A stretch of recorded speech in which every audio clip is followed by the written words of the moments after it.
Hervé Moukouri, bonjour. Bonjour Steve. Bon début de week-end. Merci. Vous allez bien? Ça va bien. Alors, il y a une bonne nouvelle qui est tombée hier soir. Apparemment, votre ami en Côte d'Ivoire... C'est pas mon ami. Ah, d'accord.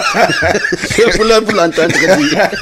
C'est pas mon ami. Ah, d'accord, d'accord. Je suis l'ami des... Il a changé d'avis. Il n'y a que les imbéciles qui ne changent pas d'avis. Ah, il y a que les imbéciles qui changent. Bon, il n'est donc pas imbécile. Il n'a jamais tenu aucune promesse. Il n'a jamais tenu aucune promesse et nous le savions déjà d'avance. Je crois l'avoir entendu dire que place à la jeunesse maintenant. Donc, la jeunesse de 65 ans. Place aux jeunes. 65 ans. La jeunesse qu'il avait choisie, elle est partie à trépas. Bon, en plus, c'était à fond. C'est pas bon, on va rentrer dans le détail. Même si nous savons pertinemment que la jeunesse est effrayante pour ceux qui l'ont perdu ou qui sont susceptibles de la perdre. Hervé Moukouri, vous êtes là ce matin pour la chronique et de plus en plus, les chefs traditionnels prennent fait et cause pour les sujets et surtout les prises de position qui, il faut le dire d'ailleurs, conduisent parfois aux affrontements avec les autorités administratives. Nous en parlons d'ailleurs ce matin.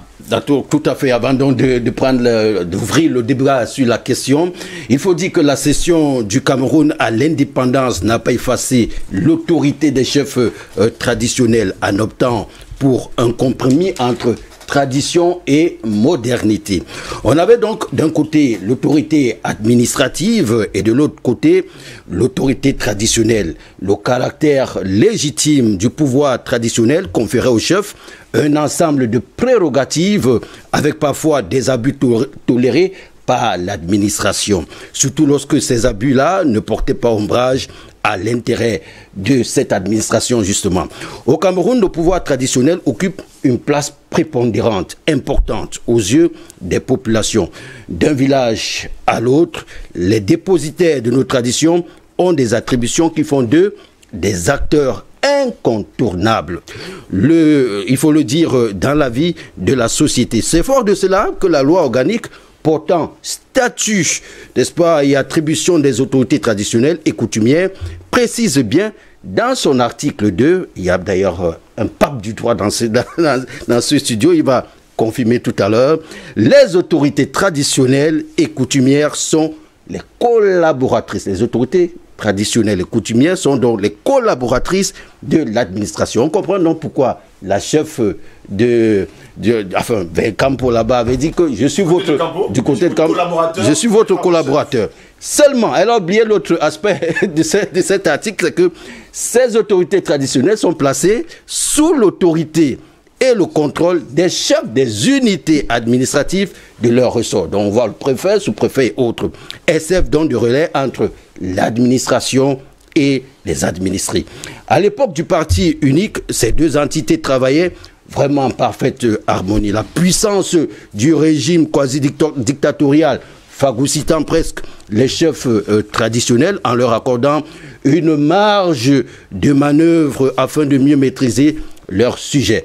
Le chef était craint et vraiment respecté car dans certaines sociétés, il avait droit de vie et de mort sur les siens. Les temps vraiment ont évolué, la démocratie s'est installée, amenant avec lui le multipartisme. On note l'évolution des mentalités et une population scolarisée dont à l'esprit désormais éclairé. L'autorité du chef traditionnel va être à certains égards mise à mal parce que servant de plus en plus le régime en place à travers son parti politique plutôt qu'une population. Alors là de ce régime responsable de la corruption généralisée, du clientélisme, de la criminalité, comme on dit, bref, des comportements transgressifs des normes sociales et même transgressifs de l'éthique, la pédophilie, le trafic d'eau, entre autres. Alors les dépositaires de nos traditions, quoique auxiliaires de l'administration et payés en principe par cette administration pour préserver leur honneur et même, on va même parler de sacralité et le mystère qui les entoure, travaillent certes avec cette administration, mais ont compris une chose, l'autorité tire sa légitimité par sa capacité à défendre les faibles, à résoudre les problèmes des populations et surtout à se mettre de leur côté. Et c'est la nouvelle politique que semblent aujourd'hui adopter les chefs traditionnels. Voilà qui justifie l'affront des autorités administratives, en particulier les sous-préfets et les préfets. Les populations pensent que les autorités sont à l'origine de leur situation misérable, de leurs difficultés, du non-développement de leur localité, parce que de connivence ou complices de ceux-là qui pillent leurs richesses. Les chefs traditionnels, voyant donc le mal de loin, agissent en prenant fin et cause pour justement cette population-là. Souvent, leurs sorties sont interprétées comme une sorte de déstabilisation et de défi vis-à-vis de l'autorité de l'État, mais face aux expropriations, face aux exploitations abusives des richesses forestières, halieutiques et autres, sans retomber pour les bénéficiaires et autres héritiers, l'autorité administrative devrait s'attendre à suivre de plus en plus ce type d'affront. C'est fini cette époque où quand le chef toussait et raclait la gorge, on tendait juste les mains pour qu'il crache là dans les creux des deux mains jointes. Le chef est aujourd'hui le véritable défenseur de ces sujets. Mais seulement, ceci doit se faire dans le strict respect des lois. Les revendications comme celles de Campo et autres sont certes légitimes, mais cela doit se faire dans un cadre vraiment approprié. Quant au Ngomna, autorités préfectorales et autres, elles doivent comprendre que les esprits ont vraiment évolué. Fini cette autorité qu'on déifiait à la limite. Le chef, vous vous souvenez à l'époque, le préfet, le sous-préfet était presque... On l'attendait peut-être des heures avec des chèvres et autres. Les peuples réclament désormais de plus en plus leurs droits sur la gestion de leurs terres. Et ils deviennent très regardants. Et si le chef ne les défend pas, tant pis pour lui. À bon entendeur, eh bien, salut.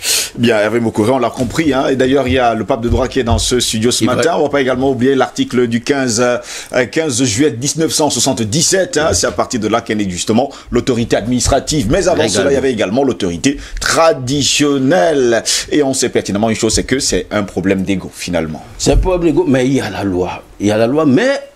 Les chefs, comme je le disais, ils ont compris hein, que maintenant, il faut défendre... Vous vous rappelez, en 1992, le chef de l'État camerounais, Paul Biya, est entré dans le sultanat Bamoun. Voilà. Il a enlevé les chaussures. Les chaussures, on respecte tout. Donc, il ne faut pas oublier ce détail, justement. Surtout.